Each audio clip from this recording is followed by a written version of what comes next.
All right, hi everyone, how are we doing? Can I get a thumbs up from some folks on Zoom? Make sure you can hear me.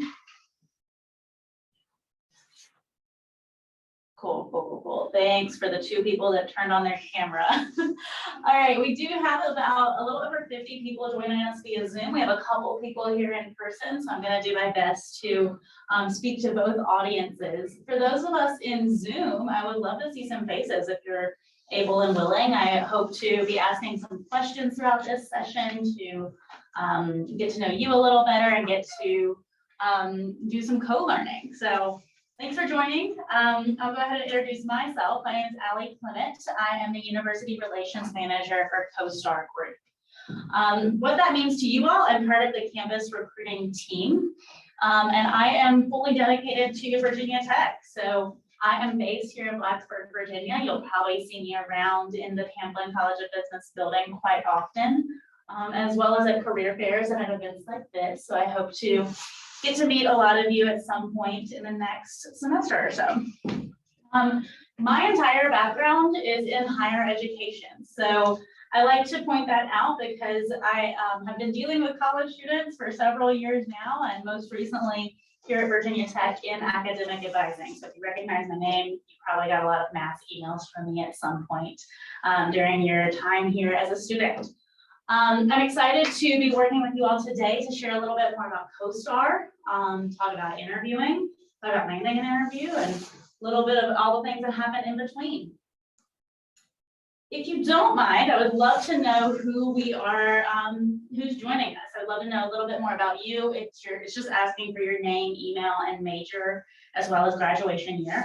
I personally just use this information as a recruiter to stay in touch with the students that I meet along the way. So no obligation if you don't want to complete this, but it's certainly to your advantage because I can share job opportunities, internship opportunities, as well as just my contact information if you have follow-up questions about this.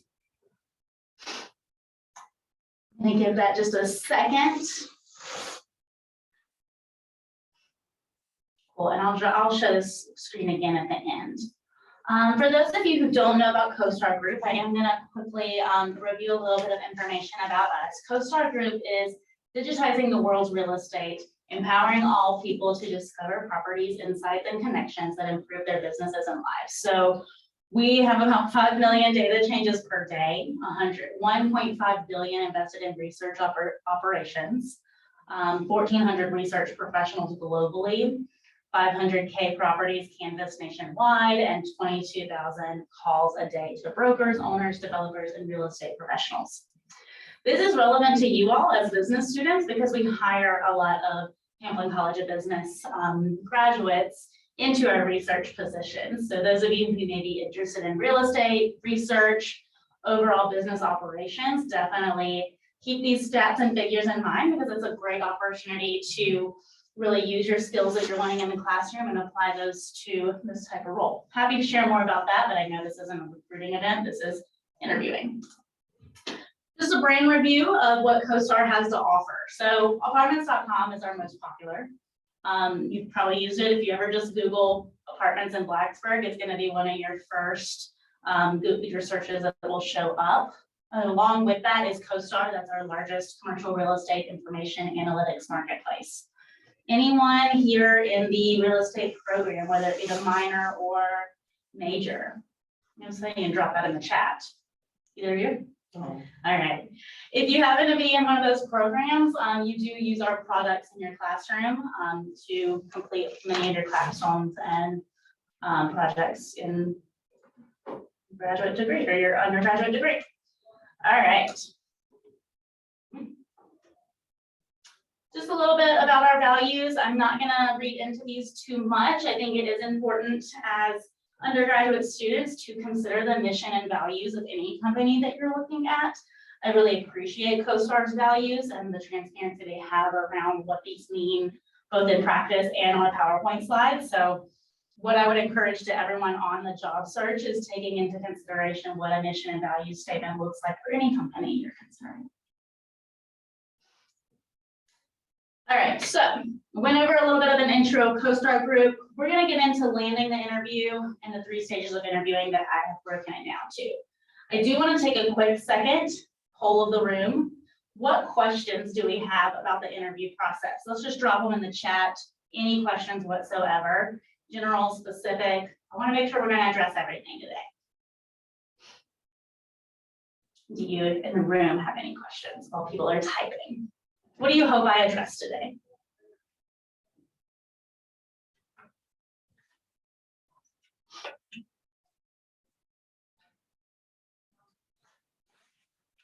Who's watching the chat? How long should we spend on background research prior to an interview? Garrett, that's a great question. I'll wait on a few more. How many interview rounds does Costar Group have? Colin, that's a great question. I didn't plan to address that, so I'll make sure to cover it. What to avoid saying during the interview? That's a good one. What are some ways to set yourself apart? Hoping to address some of that today.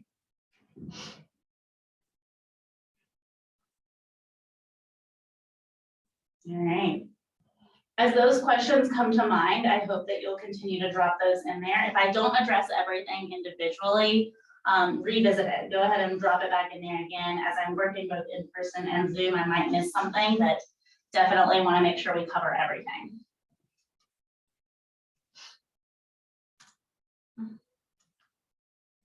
Advancing my slides is a challenge today. All right, so I don't want to spend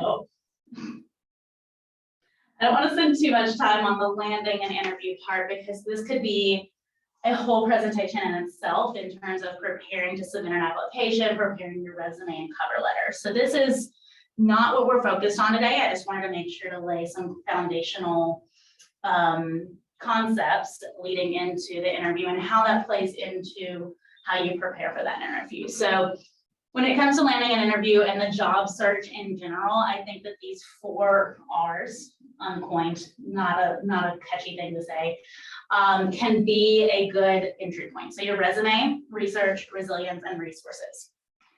Why I have them divided like this. So your resume and other application materials. Those are, anything that you're giving in a job application, a career fair, an info session, whatever. Each time you're submitting a resume to a job application, it should be specific to that job. I'm sure your career advisors have told you this, but I'm just going to reiterate it because that's what we're looking for when we're going to select candidates to interview, especially when you think about the huge volume that some companies are getting. So best tip I can give you when it comes to landing an interview and presenting a good interview package is to take the job description, look at the bullet points, the duties, the skills, experiences that they're looking for, and start to highlight those by moving those either up on your resume or reordering things, removing things that are irrelevant or they're no longer relevant, and even taking some bullet points that may have been minor in an interview, in an internship or a job experience, moving them up a little higher so that they can be more relevant to that job. Recruiters are quickly skimming your resume within sometimes just 30 seconds. I think the average that they've told has been 17 seconds or something before. So little time. So make it as easy to read as possible. Once again, that could be a whole separate presentation. Next is research. So this should address some questions that were in the chat. You cannot research enough. So I think that's a hard answer to give.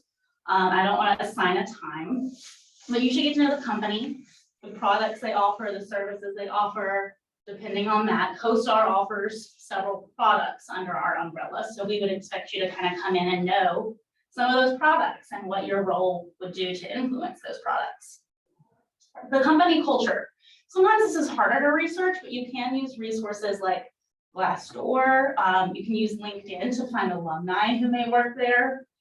You can even just use your career advisors here at Pamplin, because they also have a great touch point with recruiters and companies and can give you a good insight into what they've seen in their past graduates who have joined the company. So use your resources to your advantage.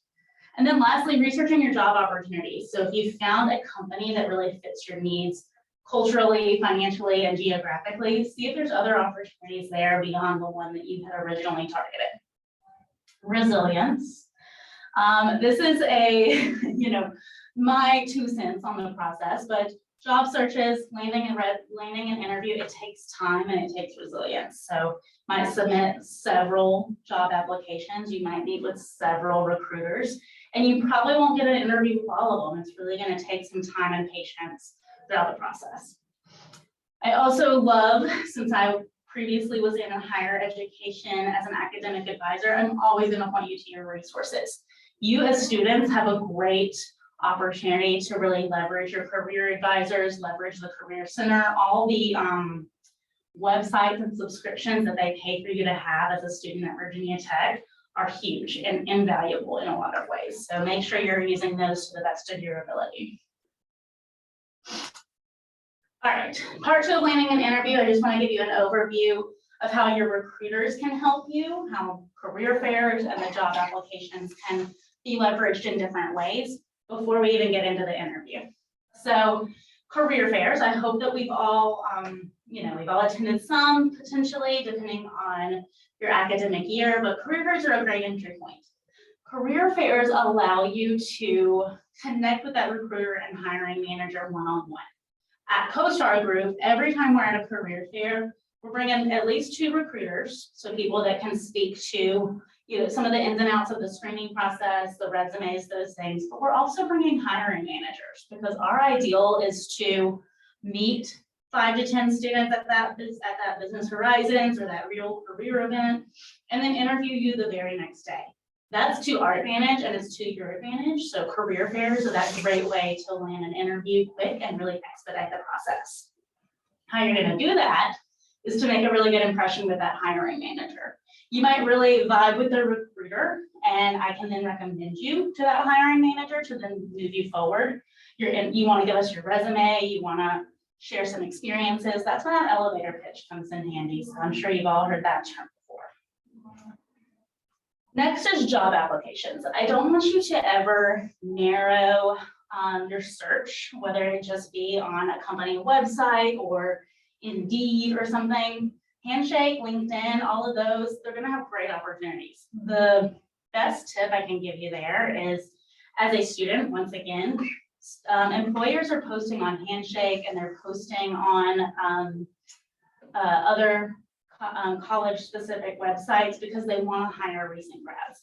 And we specifically want to hire Hokies. So I think that that's something to consider when you are choosing where you're targeting your search and dedicating your time and applying to jobs. So being strategic about that, but also not putting all of your applications in through one site only. The screening process. So this I wanted to include here because I think being on the recruiting side, there's parts of this that I personally didn't know as a student and didn't know prior to this experience that really could support you and you can leverage to your benefit in the job search and interview process. So screens, specifically at Costar, are typically hosted by your recruiter. Your recruiter is going to be someone who's either assigned to your school or assigned to your geographic location or just happened to be at the career fair that day to meet you. Like I said, for me, it's specifically Virginia Tech, so you'll see me at all of your events. Your recruiter is going to do a screen, and that is part of your interview. I want you to be clear. But your screen, even though it's not scored, it's really to make sure that you're, 1, a good fit for the position, and 2, that your recruiter is going to prepare you for that hiring manager interview. What that means is that we'll spend some time sharing a little bit more about the position, and then we'll ask you some questions that align with the position description that your hiring manager will most likely ask you. Don't put too much pressure on yourself for this particular piece, but it's to your advantage to pay attention to what the recruiter's asking, what the recruiter is really emphasizing. Like for my research roles, for example, I'm going to really emphasize customer service and phone experience. So I want to hear you speak to those things, and then I might even say, hey, that's something you should really elaborate on when you meet with Joel in your hiring manager interview. So it's our job to get you hired, and that's to our advantage too, but we really want to make sure that you're prepared for that experience. All right, y'all, I'm talking a lot, I'm getting out of breath. What kind of questions do we have while I take a sip of water, and then I'll be glad to elaborate.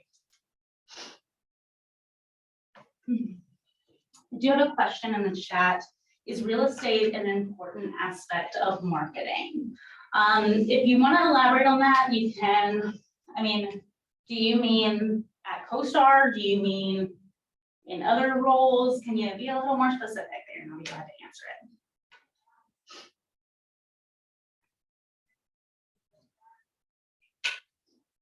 All right. No questions other than that? Great. So all of this stuff, all of this landing and interview process gets you then into the interview logistics. So this is where we're going to actually get into the nitty-gritty of being successful in that interview, standing out, and how to prepare. Your first step, once you've made it through that screen, is to then take that information that your recruiter gave you and do your next phase of research. So this is when you should be doing your double back on that company research, that mission and values that I just talked about, and then your interviewers. So this is a hot tip, I guess, that I would recommend everyone do. When you get a calendar invitation or an email or whatever that has your next interview lined up and scheduled, it'll also have who's interviewing you for the most part on there. That's your in to go ahead and do research on that person. What is their position? How long have they been with the company? Get on their LinkedIn and learn a little bit more about them, see what they're interested in, see what their career trajectory looks like, and prepare questions that are specific to that person. I can't emphasize this enough because that's going to make you stand out. When you're able to speak specifically to Brad Smith interviewed me in a second round interview, Brad was a Virginia Tech graduate or something like that, you can then start to reference those things and make it clear that you did that research. Like tell them straight up, I saw on your LinkedIn that you did XYZ. Can you tell me more about that? That's going to be to your advantage in every aspect of the way, and it's going to help you stand out. Do we have questions about that? Anything in the audience? Does Costar hire international students? It's a case-by-case basis. We don't have visa options right now. Oh. Yeah. All right, some other things here when it comes to that company research that you should be focused on: drafting questions at this point in the process, draft questions that are specific to your interviewer, and draft questions that are specific to the company overall that you need to get answered. Ask those questions at every stage in the interview to make sure the answers are aligning. I think that that's always a good fit when you're seeing that you're asking a culture type of question and the answer that you're getting throughout is aligned across all levels. That's a really good sign that you've found a good fit for what you're looking for.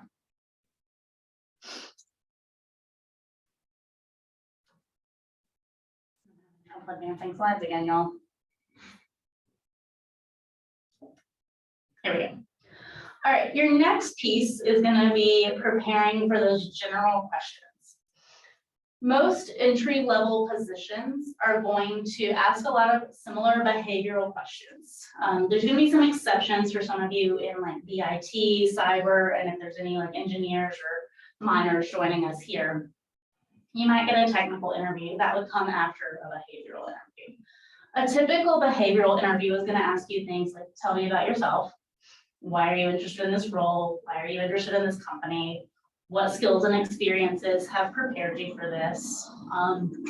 They're going to want to know how you work in a team, how you adapt to change, how you communicate.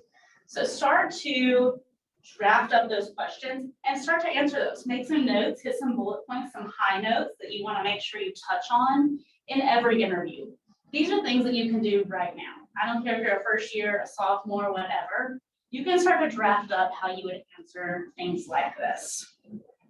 Then, in preparation for that interview, record yourself. Use your phone to record yourself, see how many times you're saying, see how long you're hesitating, use a friend to interview, that's always valuable.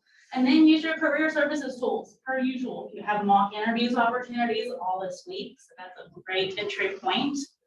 You also have resources within the Career Center to do interview stream, I think that's what it's called, where you can get online, do a recording, it'll prompt you with questions that you may not have prepared for. So that's always a great way to prepare as well. I think that's at the bottom of your career website.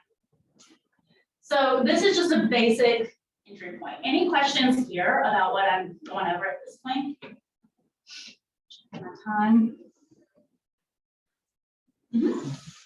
Really related to the interview prep, but what kind of positions do you have for computer engineers? Computer engineers, we have technology positions with software engineering, networking, and DevOps. Do you personally recruit for that? I do. So the question in the audience is what type of engineering positions that we have. I'll be glad to elaborate on this either via email and some stuff out, but we do have software engineering positions, network engineer, and cyber and DevOps. And then most of our business hires are in our research positions. So the research involves like using data analytics, machine learning, stuff like that. No machine learning in our research positions. That's going to be mostly working with brokers, commercial real estate portfolios. Right. All right, well, I'm going to keep moving, but like I said, just drop things in the chat if I have not addressed something. Okay, I hope that we've all heard of the STAR method. If we have not, this is great. Like, this is why we're here today, to learn a little bit more together. The STAR method is how you should be answering interview questions, especially when it comes to situational questions. So for today's example, I'm going to answer the question, tell me about a time when you had to adapt quickly to change. This is a question, and this is a hot tip for you all. This is a question that my hiring managers are always going to ask if you're looking to join Costar.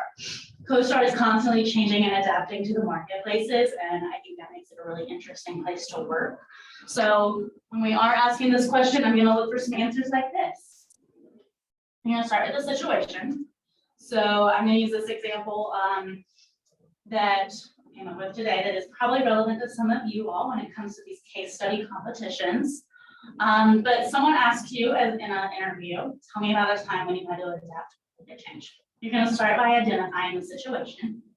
In this case, I was a member of a case study group and scheduled to present at a conference in front of my peers, academic advisors, and a panel of judges. The group had 2 members, and my partner was suddenly sick the morning of the presentation. We had spent several weeks preparing for the competition, so I had to adapt quickly in order to participate. This was my first time public speaking, so that was an added challenge. So it's outlining the situation. It's giving just enough information that your interviewer is not losing interest, that you're not talking too long. You're just providing context. Here's the situation. You're then going to go into the task. So this is leading up to your action steps, but it's giving your interviewer a little bit more, a little taste of like what kind of steps you had to put into place to then adapt to that change.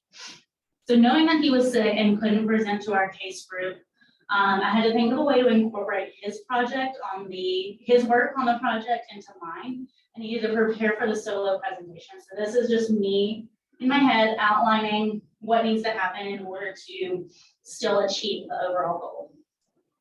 Then you outline what you did. You say the steps that you had to accomplish that, are related to the situation. So I started by asking him to Zoom with me to discuss some specific points in his presentation. I then made sure it was okay with the competition coordinator that I was the only one presenting and was going to move forward with their case. I had a few hours before our competition, so I spent some time studying my notes, practicing the case presentation in front of my roommate, and preparing for the panel questions. So just the things that you did, how you felt prepared, what action steps you took. I think this is, for this specific question, I'm looking for you to be able to name that you took initiative, that you took ownership of the issue at hand. And then you share your results. So I was able to prepare enough to present at the competition. I was still so nervous, but was able to present to all the judges and answer their questions with data-driven points. Unfortunately, I didn't place in the competition, but I got great feedback from the judges and some areas of improvement. While ideally my partner would have presented with me, this was a great opportunity to push my comfort zone and adapt to change. So what I like about these types of questions and any interview question in general is that you tell me your learning points. Your results, you could have just said, I didn't place, but I did it. I got up there and I presented alone. That could be your result. That's not telling you much about you. What's gonna tell me more about you is what you learned and what you took away from the actual situation. So adding in, you got some areas of improvement. You were uncomfortable, you were maybe a little soft-spoken, you maybe said a lot of ums, or maybe your body language was all over the place. But telling me those things and then putting that in your interview to really show that you have that self-awareness to take this learning opportunity to the next level. Questions about that? Does that make sense to everyone? Cool. So my next thing, we were gonna do this as an activity together to really hit home how we use the STAR method. And I know this is a little different virtually, but I am gonna still have you all practice the STAR method for this particular question. So tell me about a time you were a member of a team. What was your task? What was your role? And what were the results? So this question is outlining how to really use the STAR method. But this is a question that I've seen in several interviews at Costar and beyond, where we're wanting to see what position you take on, what kind of ownership you take on, and how you're going to communicate that to your future manager. So let's all take, let's see, it's 5:58, 6:01. Let's regroup and take some time to reflect, make some notes, and put your action plan together as it aligns with STAR. Where then you're going to share some responses. I'm going to have you unmute. Okay, so go ahead and prepare. I might call on some folks. And then I would do the good feedback part, but that's not going to make sense in this format. So I'm going to have some folks share their answer. Give it 3 minutes, y'all.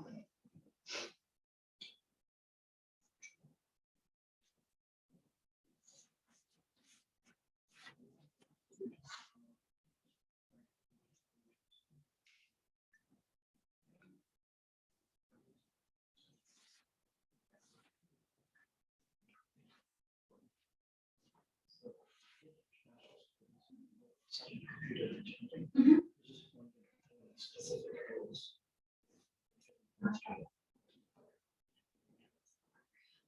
What year are you? Senior. And I don't have any offer openings for this summer. I don't know, just keep Costar Group on your radar because that could change right now. That's So you guys generally don't compete. generally don't. Roles do you do it for? Kids education. Makes sense. I know. I wish they. I think that's at a very later stage. It is. Makes sense. Yeah. Anyways, thank you so much. Yeah, Thank you very absolutely. much. Morning, y'all. Good to meet you. Yeah. All right, y'all. So one more minute. Then we're gonna unmute and share our STAR answers to this interview question. If you're in person, I would say give you swag for participating. You'll have to just come see me in a future event and grab some swag at Liquor. Thank you for participating in Costar's workshop. All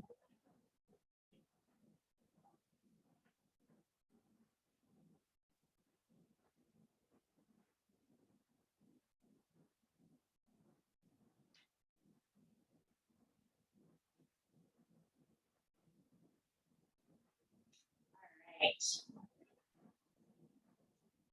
Oh, it's not 6:01.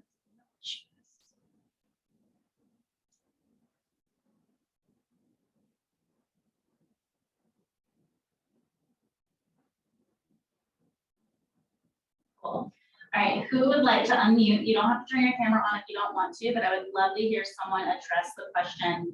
Tell me about a time when you were a member of a team. What was your task? What was your role? And what were the results?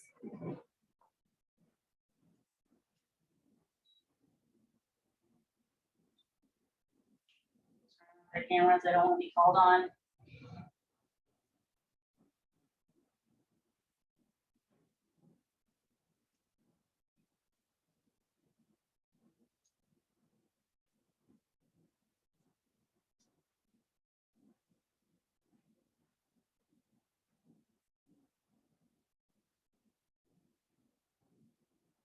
You can try this. What about Joseph Dieter? Can I say something? Hello. Joseph, thanks. Hi. So one time I was a member of a team was in high school when I had to go to an investment challenge. It was just a program that we did in high school, and we went to St. Joe's University, and it was me and 3 other people, and we had to present stocks that we invested in. So I was just one of the members who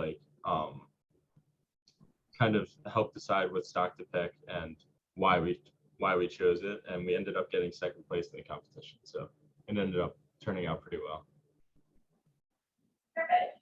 Thanks, Joe. You really responded well under pressure. I think something that is, and this is not you specifically, this is to a lot of interview answers I hear, it's using we. You're in an interview, this is all about you. Let's not be humble, take ownership over what you did and really own, the I did this. Our team achieved second place, but I participated in this specifically and this was my contribution. So thank you, Joseph. Let's see, I'm gonna see Miranda Dowdy. Do you wanna unmute and share with us? That'd be awesome if you would. Hello. A time I was a member of a team was high school. I was captain of our varsity field hockey team, and we made it to states, but unfortunately lost in the last game. Hey, that's fine, but what did you learn as captain? What did you do? I learned that you have to put yourself below others and just focus on the results of other people and not just yourself. Yeah, I think that's great, and that's a great reflection point to share in an interview. Let's see if we can get one more. Elijah Moore.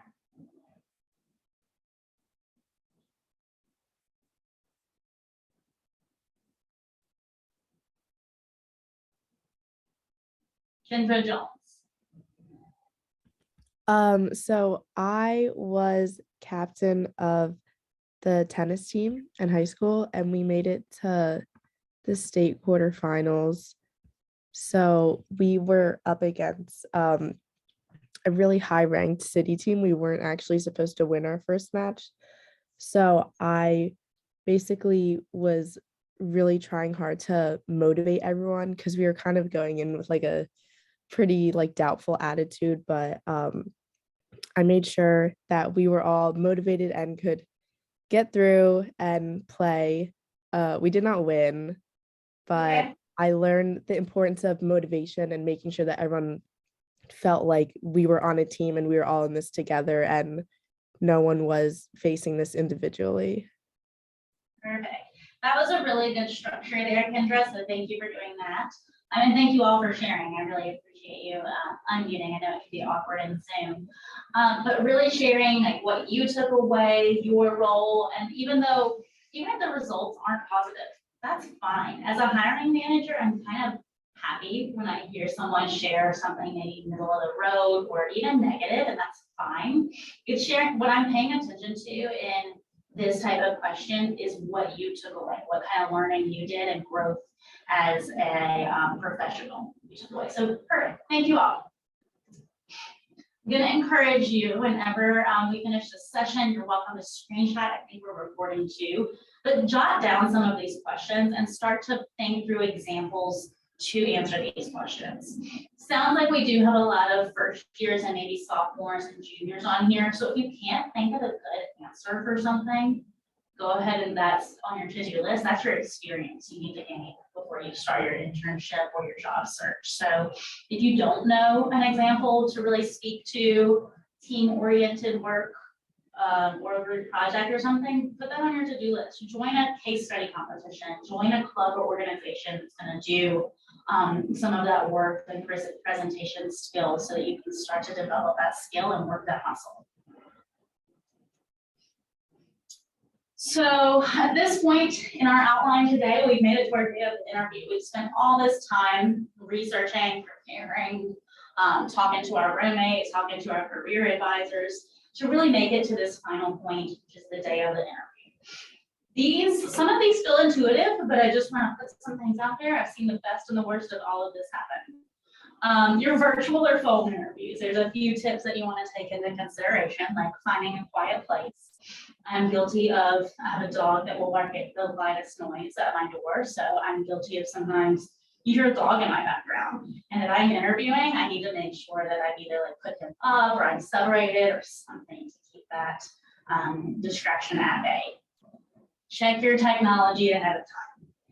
I cannot tell you the number of times that I've been a part of an interview process where someone doesn't join on time or can't join at all because they didn't set up Zoom or set up Teams or didn't check their sound ahead of time. This is something that you should do an hour ahead of time, like at minimum. Do this ahead of time so that you are not stressing and your interviewers are not waiting on you and then they just log off within 5 minutes. So checking your technology ahead of time. Get someone else to join a call with you to make sure that it all goes according to plan. Dressing appropriately. So you'll notice that here for the virtual versus in-person, I have business professional for an in-person versus appropriately for a phone or virtual. I say this because when you are virtual, you all know this. I mean, you're on Zoom now, we've lived in the COVID Zoom world. When you see that top half, throw a blazer over a t-shirt. Put something, ladies, don't wear something low cut. It doesn't have to be conservative, it doesn't have to be professional, but just something that's gonna be kind of basic, not a lot of pattern, not distracting, not bright. That's just gonna be, look clean and professional in Zoom. Don't spend too much on this, don't spend too much time on this, because it can just be a basic sweater or a basic shirt, but just keep it simple. Keep it appropriate, keep it simple.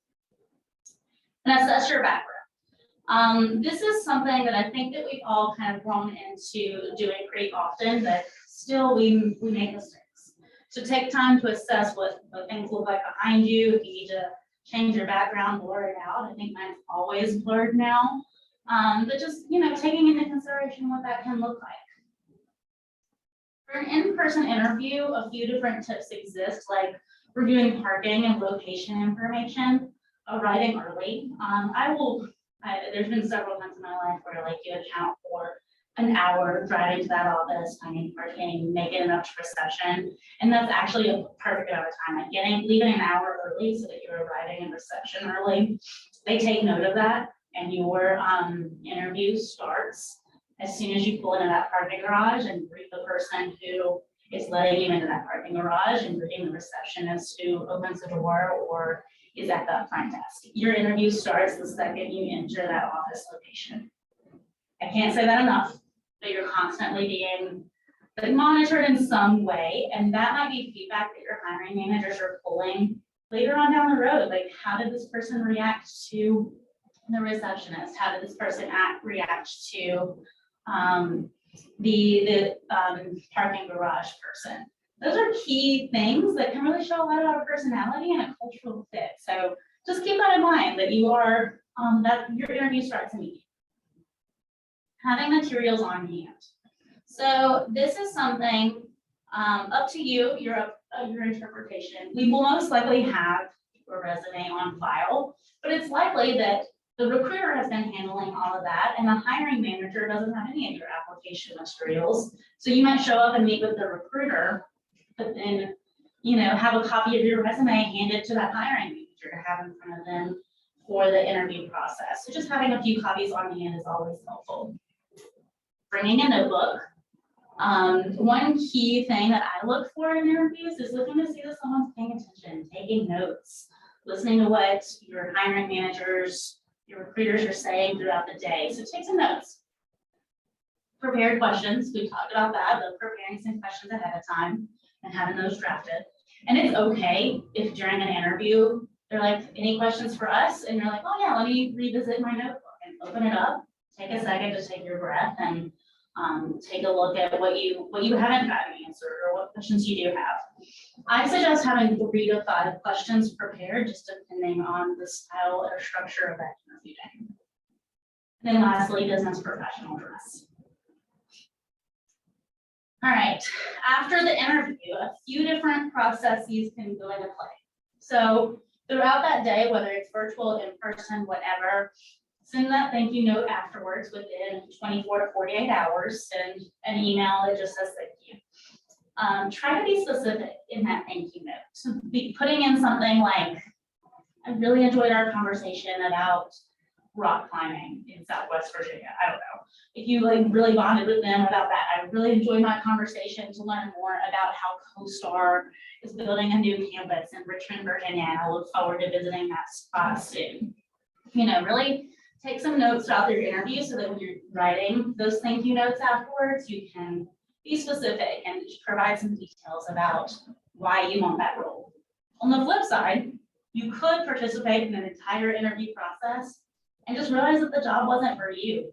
And that's okay too. In that thank you note, you still want to be specific and thank them for their time, thank them for their hospitality, but then say, I'd like to be removed from moving forward in this process. I'm no longer interested in this position. I really appreciated your time and dedication to this recruitment process.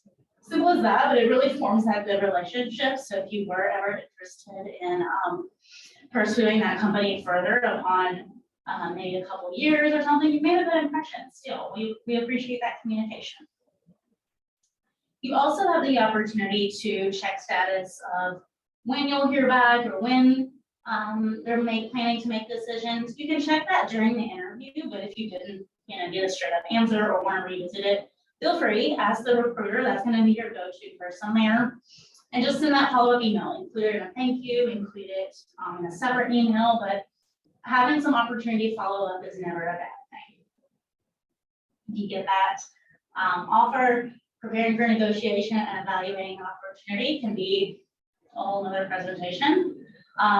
But consult your resources. I'm never going to stop saying that, but your career advisors are going to be great resources for that process.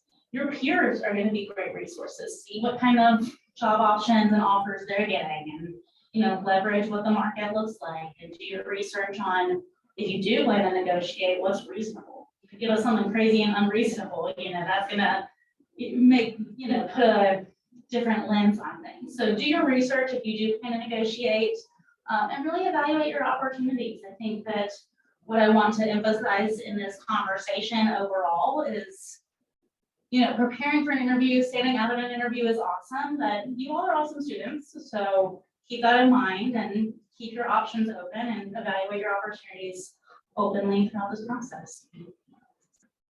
All right, y'all, that's all I have. Thank you for sitting through my Zoom. I'm going to stop sharing my screen, and I would love to just address any questions that you may have. Feel free to put them in the chat or unmute. I'd love to hear from you if you do want to unmute.